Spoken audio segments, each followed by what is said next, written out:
There would be a way to win. Reynardo could feel it. He'd have to explore choices he'd never made before he could figure it all out, though. And with that, the book's pages fluttered to the beginning once again. And he fell.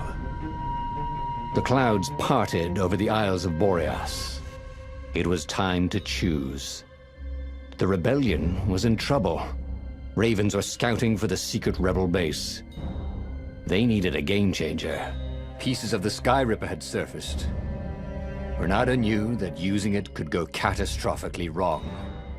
But he was sure he could figure out how to use it safely. Also, a temple had risen out of empty desert. The Iblis stone was hidden there. It was a dangerous artifact. It could corrupt its user into a bloodthirsty monster. Maybe he could find a way to use it, to take its power without surrendering to its wickedness. And also, his old friend Lupino needed rescuing. Of course, Reynardo had a pretty strong suspicion that Lupino had betrayed the rebellion. But could Reynardo really leave an old friend to the Ravens?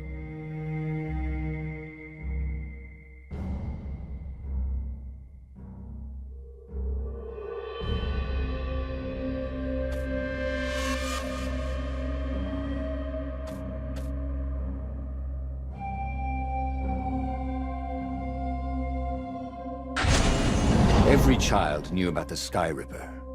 The Transcendent Emperor had buried its pieces deep. And then, this Emperor's horrific sacrifices had brought it back to the surface.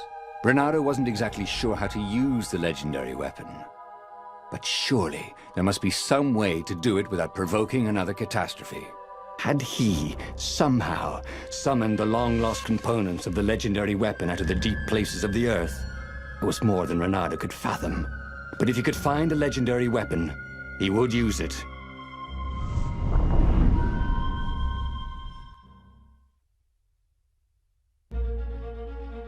As he set foot on the island, Reynardo couldn't help feeling a bit curious. Was Lupino still waiting to be rescued? No. He was probably drinking champagne with the ravens. Did ravens drink champagne? Did rabbits? Reynardo felt oddly thirsty, come to think of it. Why had he chosen the Sky Ripper? Reynardo never made plans that required constant vigilance. He was a hero. He didn't think too much. He just went with his gut and hoped it all worked out. The Sky Ripper was a long shot. He'd have to devote himself to it. No side journeys, no rescuing old friends. That was against his nature. Could he stick with it?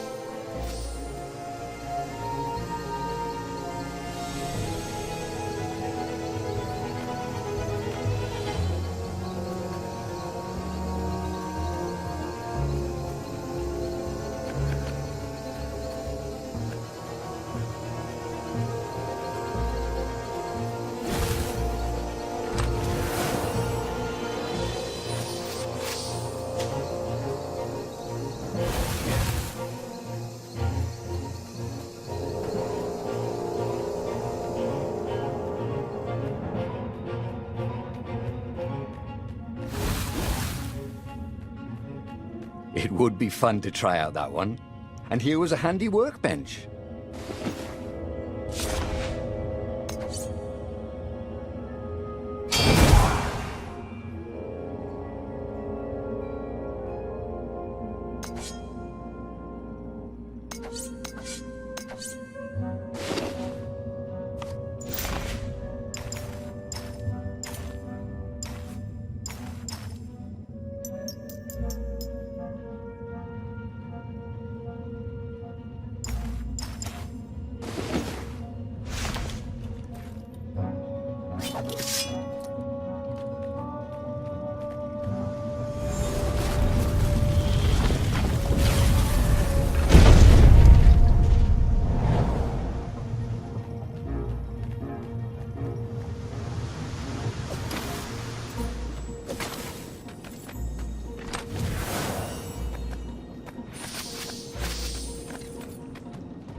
Had that door been opened before?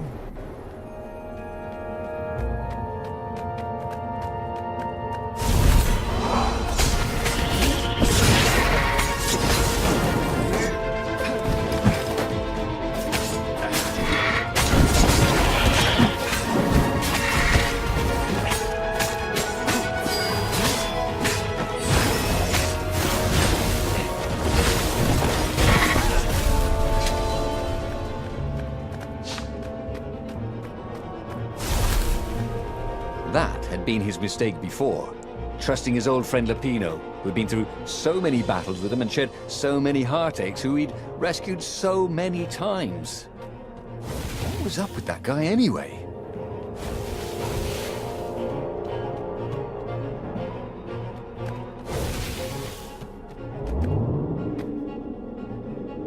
Good thing Reynardo didn't have vertigo.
When he was still a thief, Reynardo had always been attracted to the women with the biggest chests.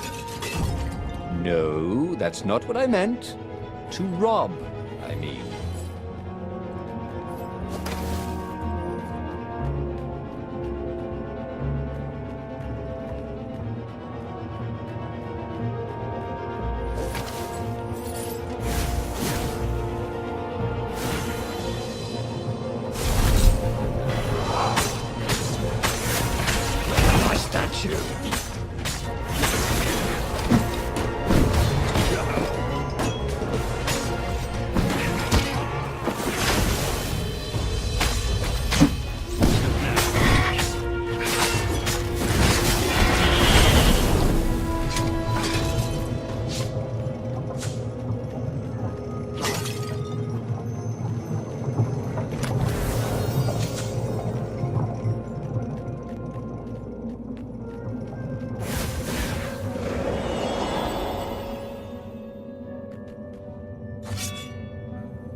Two eyes good.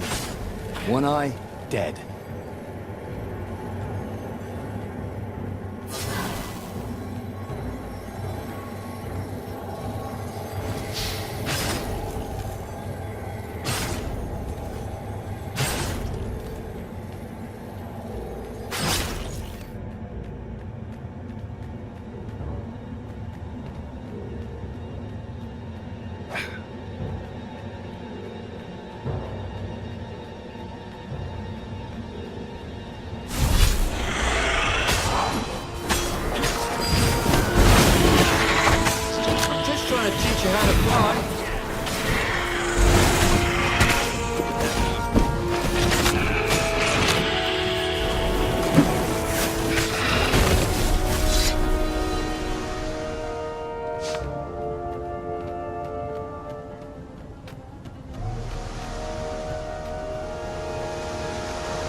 The new pathway made Reynardo curious.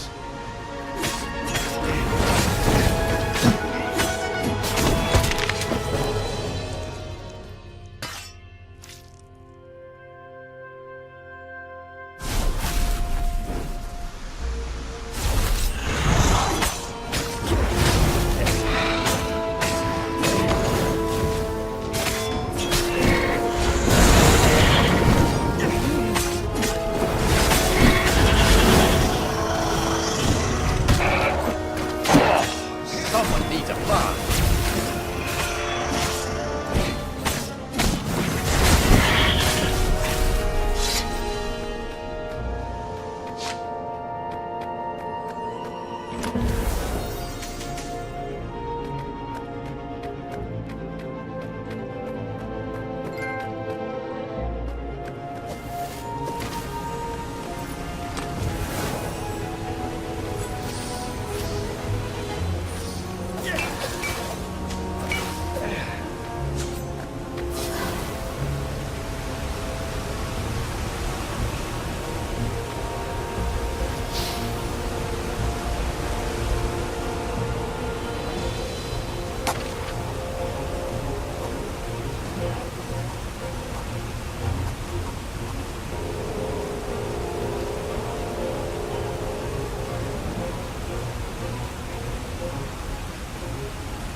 There it was.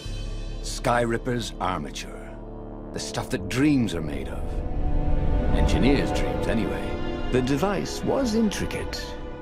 No one alive had the skill to make a thing like it. How was it part of a weapon at all? He'd have to ask a scientist. But first, he'd get the second piece. Skyripper had a heart. A core that had come to rest on the next island. Well, there was another island he could reach. Zenobia had just invaded it with her father's Raven battalions. She must be encamped there still. But fighting Zenobia now, that made no sense at all. He'd already sacrificed one friend to get this armature, was it? He didn't need to hurry to face her. She would find him.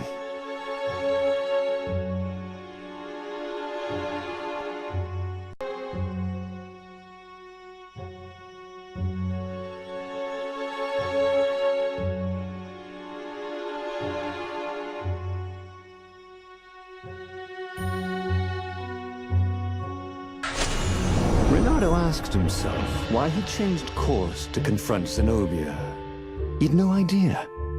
Sometimes he would just do things, and he could never figure out why he'd done them. Usually, they worked out. After all, he was a hero.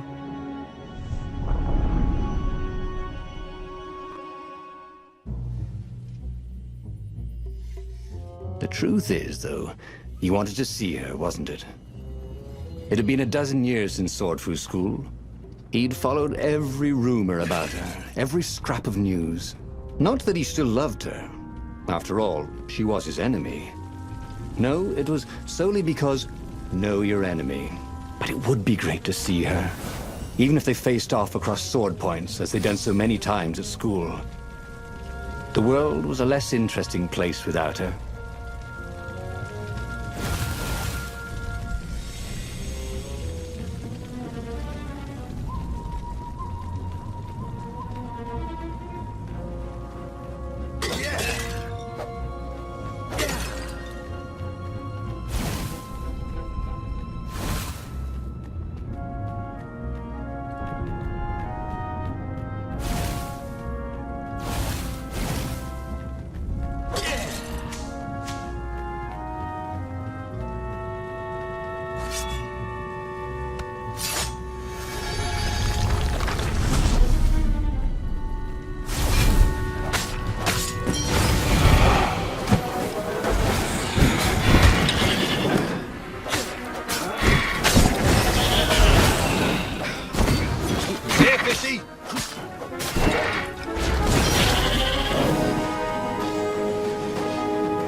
The city was burning, and there was no one to put out the fires. If somehow Zenobia survived her father and inherited his crown, what sort of empire would she be heir to? But he couldn't think about that, could he?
What's behind door number 2?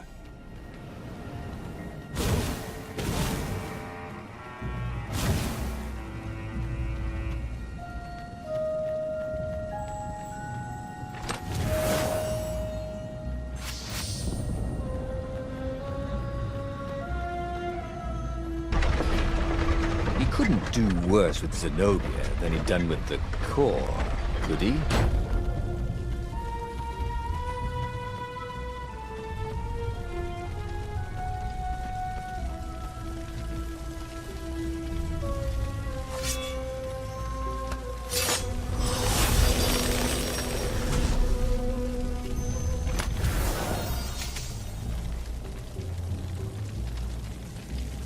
Gogglers. Reynardo hated gogglers. It was almost impossible to sneak past them. If one didn't spot you, another one would.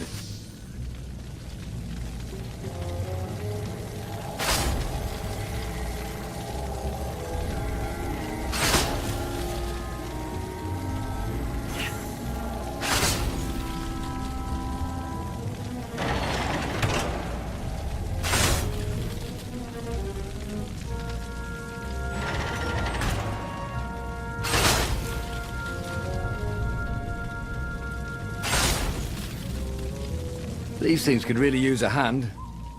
Reynardo wasn't entirely sure how he was going to capture Zenobia. She'd be expecting him. And he didn't have Lapino to cook up a clever plan. Why was it again that he hadn't got the core? Maybe because the results tended to be disastrous. These streets were familiar. The Swordfu School was closed now, but he had been down that street 1,000 times. He knew that pub. He knew that alley. He knew the alley behind it much too well. No wonder Zenobia had chosen to invade this island herself.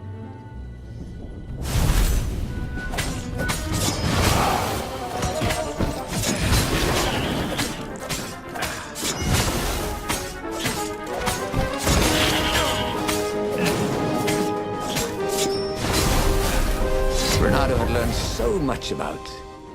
Ooh, what was it again?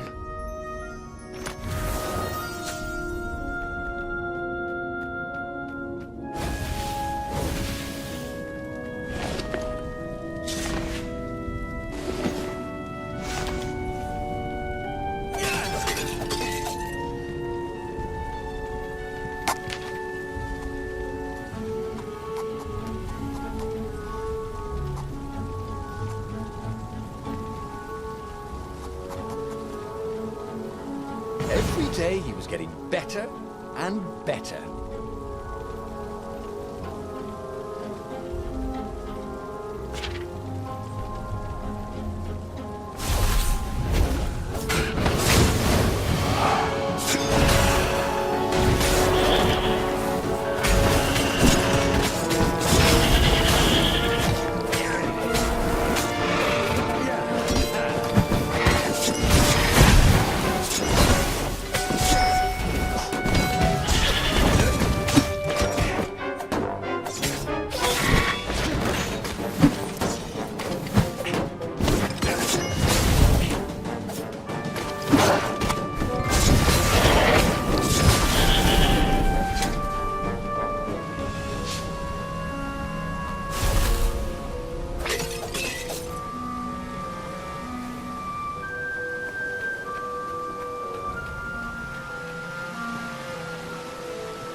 Reynardo slinked through Zenobia's ship, making no sound at all. Where were her guards? Finally, he reached her bedroom. She was curled up on her bed. Oh, he'd forgotten how beautiful she was. How sleek, how soft. He tapped her on the shoulder with his sword. She vanished. And he suddenly noticed he couldn't move except his mouth. In fact, soon he couldn't keep his mouth shut. He told Zenobia everything. Sky River, the Iblistone, even where the secret rebel base was, until he was hoarse. It was some kind of truth spell. A talky truth spell. She called her father by Farspeaker Toad and filled His Majesty in. But why didn't he get the core? Croaked the Farspeaker in something like His Majesty's croak. Because I missed you, darling. Reynardo grinned. He doesn't even know why, frowned Zenobia. That makes no sense. It's a trap, shouted the Emperor. I'll meet you at the outpost, and I'll bring my interrogators. If Reynardo came face to face with the Emperor, maybe he could assassinate him. But maybe it would be smarter and safer to turn Zenobia against her father.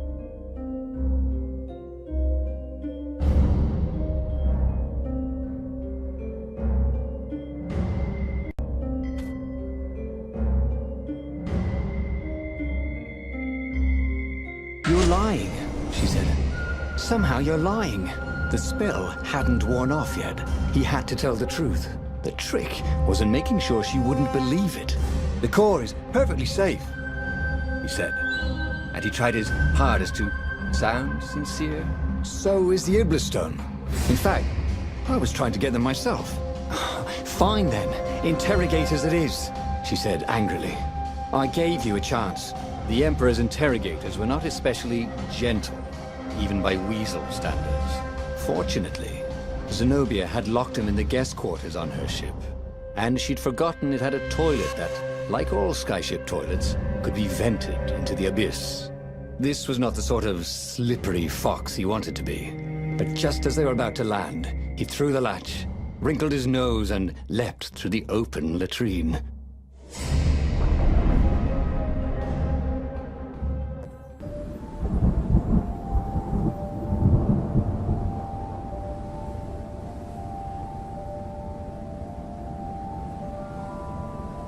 It was a short, safe landing. At least this part of the Nexus hadn't changed too much. Zenobia had been taking him to the Imperial outpost. She'd never expect him to go there by himself. Well, maybe she would. You never knew with her.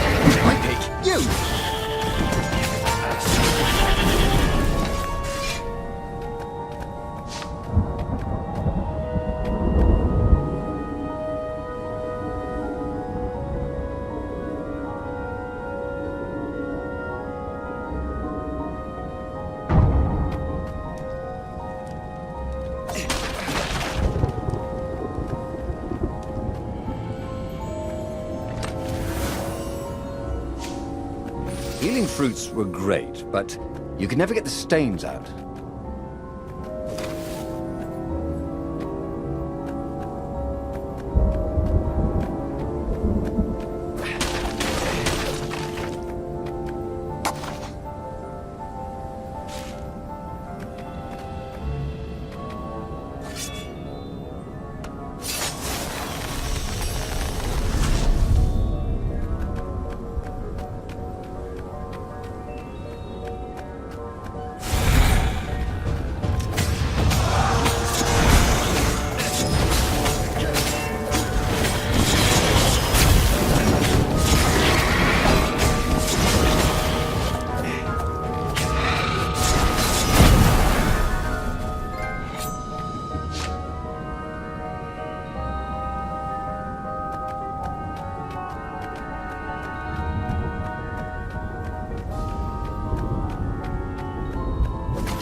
Imagine if you built a house on one of these things. Oh, that would be amazing. It would be like having a boat.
Reynardo knew Zenobia, and Zenobia knew him. She'd suspected a trick. Now he'd vanished. She would probably guess that was his plan all along. Perfect. Maybe she wouldn't use the Sky River. At least not without taking it to the scientists at the observatory first. Meanwhile, the Emperor would be coming to the outpost personally. This could be good.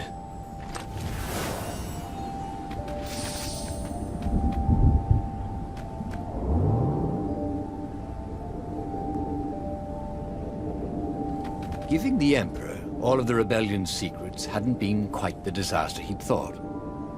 It had drawn the Emperor out of the safety of his fleet. Reynardo could sneak into the outpost, and in a few sword strokes, he could win the war. But the Emperor would be surrounded by his elite guard. Reynardo wondered if there was anything he could say that would confuse the old toad even more. Use words instead of his sword?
Reynardo was face to face with the Emperor's bodyguard. They looked very tough, but the Emperor held them back. Oh, where's my daughter?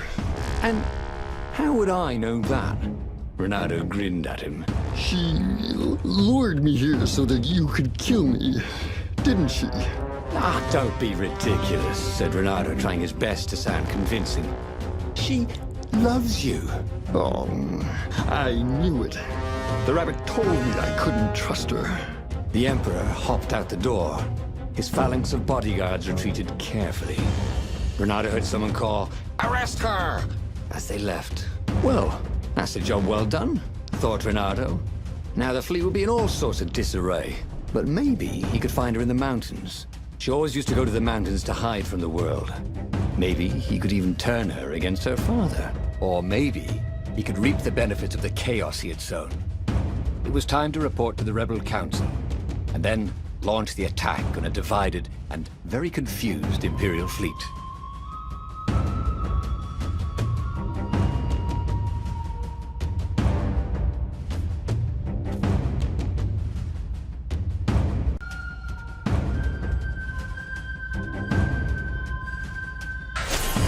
Reynardo felt very clever indeed. He'd told the Empire nothing but the truth, and now they suspected everything and everyone. So, why are you going to see Zenobia? He asked himself. It's not just a gloat, is it? No, of course not. Now, turning her against her father was good. It was very good. If she would actually join the rebels, that would be spectacular, right? That was definitely what he was doing.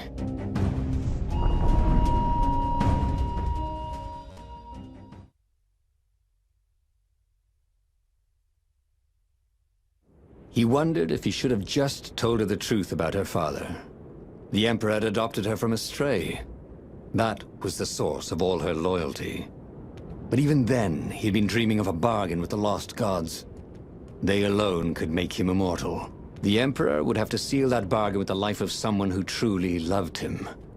And who else truly loved the Emperor? But how could Reynardo tell her that now? Why would she ever believe him?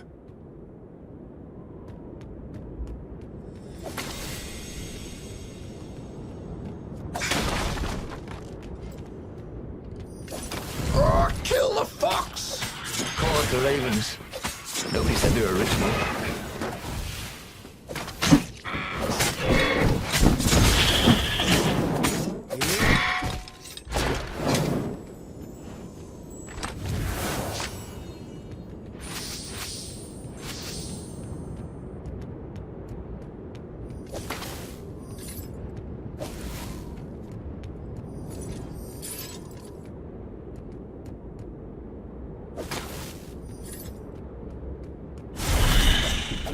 His mother had never let him wave his sword around at home. He guessed he was still compensating for that.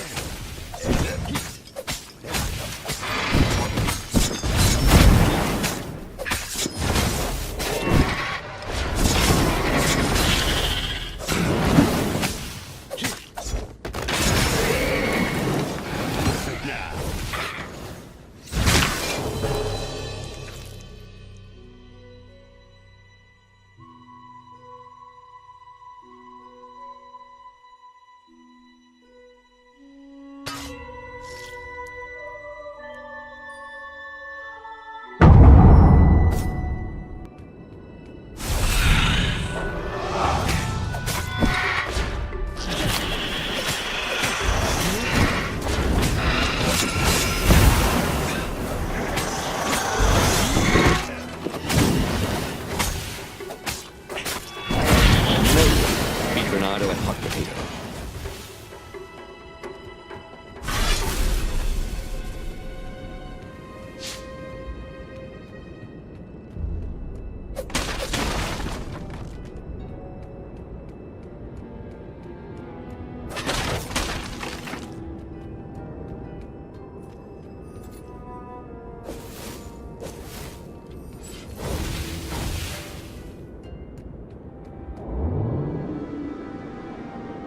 Building these platforms was so expensive, they'd run out of budget for guardrails.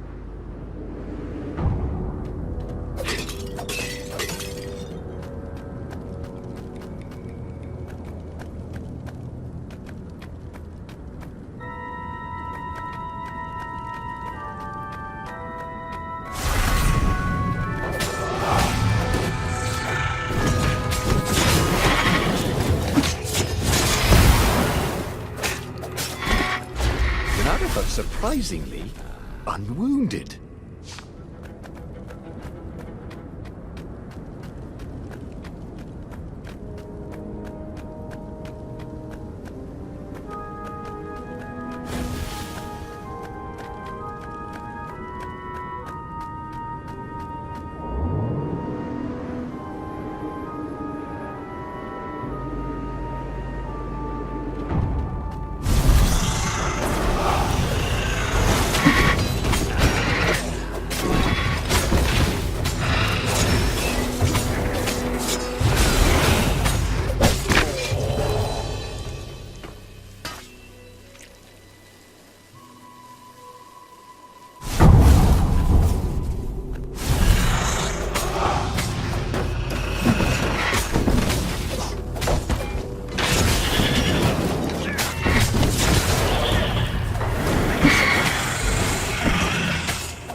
The funny thing was, she should have trusted him. He told her the truth, the whole truth, and nothing but the truth. Oh, all right. The truth was, he'd played her like a fiddle. And how often had he ever done that? She was so smart. Smarter than him, really.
Truth was, Reynardo really liked the sound his sword made in the air.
Me a lever, said Archimedes, and I shall open a gate.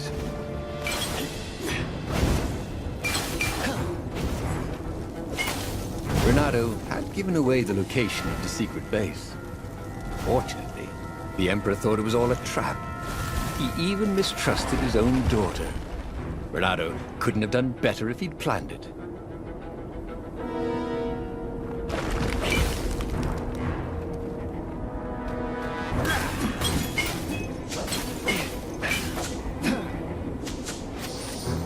That's my order, thought Reynardo. Such a wit.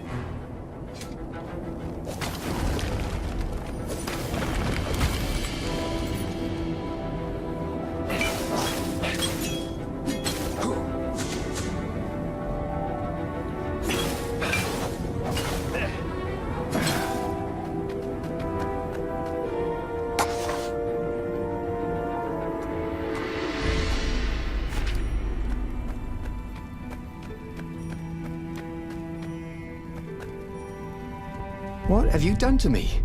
Zenobia demanded. My own father thinks I'm a traitor. So? But I'm loyal. So what? You're a bastard, Reynardo, she said. Now, you love that about me. You really did want the core, didn't you? And the Iblis stone. Yep, he gloated. You get all that? She said to the far speaker toad he'd failed to spot. I am so relieved, my daughter, said the far speaker. And Zenobia got into her ship and flew off. Damn it. The old far speaker trick. How had he missed it? This was very bad. Zenobia back in her father's good graces, and both of them ready to use the core and the Iblis stone. He got back on the Farfarer. Briefly, Reynardo thought of fleeing. The odds were surely against him. Never tell me the odds, he told himself. Odds confused him. He preferred to trust his gut. And so he sailed on to attack the fleet. Alone, if necessary.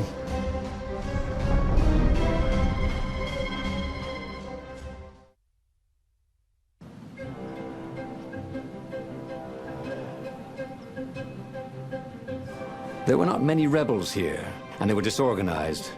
The Empire had obviously attacked the secret base, the formerly secret base whose location Reynardo had so helpfully pinpointed on a map. There was still time to turn around, wasn't there? But Reynardo hated turning around.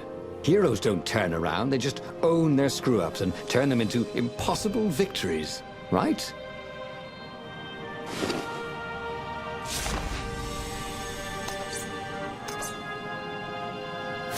Wow. The sword felt even colder.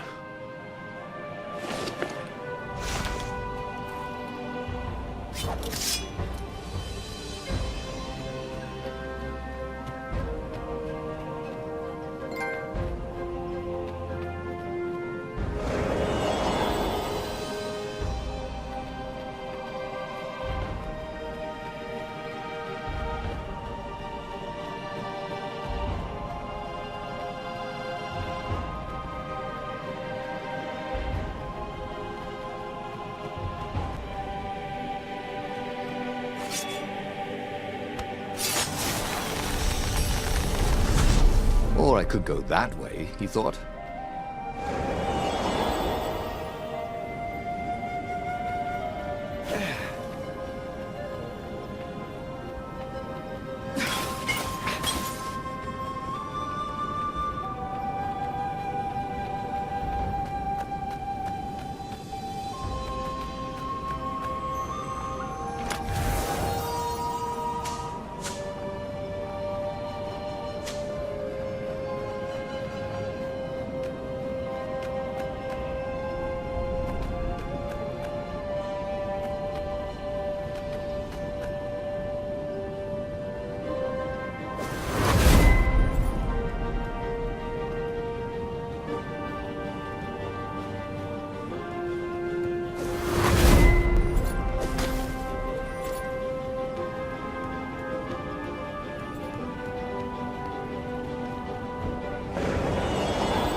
The odd thing was, Reynardo's personal battle was going fairly well.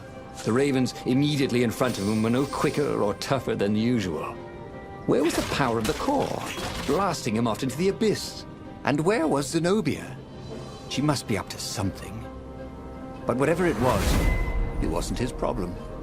Not yet, anyway. It was all going surprisingly well.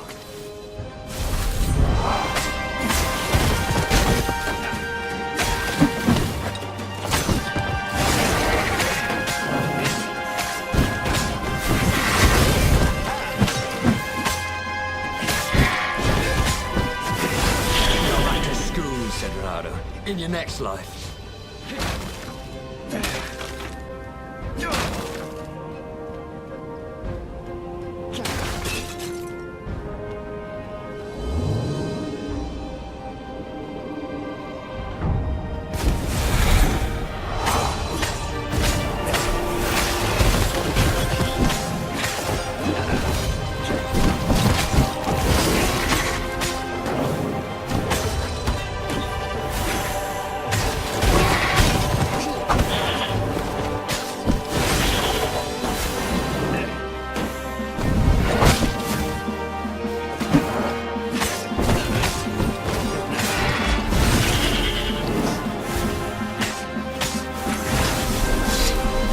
Reynardo was remembering all his old tricks, and some new ones.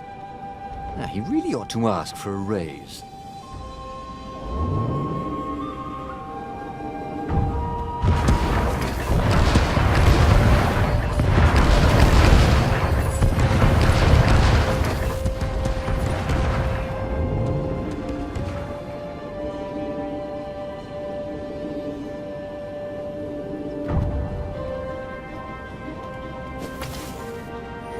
Soon he'd confront the Emperor. Funny that this whole war had come about because the Emperor feared death. And now it was coming for him. There was some sort of lesson there, wasn't there?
At last, he came to Zenobia and the Emperor. She was sealing up a kind of squat coffin, banded with lead. So glad you're here. Croaked the Emperor. You will be witness to my final victory. That's creepy, Dad, said Zenobia. But thank you. Because of your shenanigans, we tested the core. It's really unstable. It could have blown us all up. It could, said Reynardo, a little frustrated that she'd figured it out. Anyway, we already destroyed your secret base, so we don't need a super weapon. We're just going to bury it. Do we, torture you? Or give you a medal? Sometime later, Reynardo got an invitation to attend the Emperor's ritual sacrifice of his daughter. They took him out of his dungeon cell and gave him all his medals to wear. A little while after that, the lost gods returned, and the sun went black, and the Emperor ate his soul. He should go back to some of the choices he'd faced before. Maybe there were new paths that had opened up, like those doors he was opening up all over the map that took him to new treasures and around his enemies. But he'd learned another true thing. Zenobia still had feelings for him.